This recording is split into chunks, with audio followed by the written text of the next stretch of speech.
बुद्धि का महत्व। एक बुद्धिमान राजा था। उसका काफी बड़ा साम्राज्य था। उसके राज्य में प्रजा हर तरह से खुशहाल थी। राजा को अपने उत्तराधिकारी की तलाश थी। उसके 3 बेटे थे। राजा इस पुरानी परंपरा को नहीं निभाना चाहता था कि सबसे बड़े बेटे को ही गद्दी पर बिठाया जाए। वह सबसे बुद्धिमान और काबिल बेटे को सत्ता सौंपना चाहता था।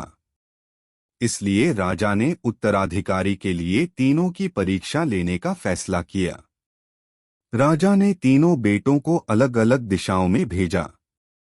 उसने हर बेटे को सोने का एक एक सिक्का देते हुए कहा कि वे इसे ऐसी चीज खरीदे जो पुराने महल को भर दे। पहले बेटे ने सोचा कि पिता तो सठिया चुके हैं। इस थोड़े से पैसे से इस महल को किसी चीज से कैसे भरा जा सकता है। इसलिए वह एक मैखाने में गया, शराब पी और सारा पैसा खर्च डाला। राजा के दूसरे बेटे ने इससे भी आगे सोचा।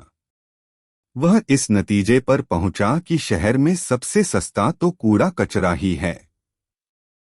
इसलिए उसने महल को कचरे से भर दिया। तीसरे बेटे ने 2 दिन तक इस पर चिंतन मनन किया कि महल को सिर्फ एक सिक्के से कैसे भरा जा सकता है।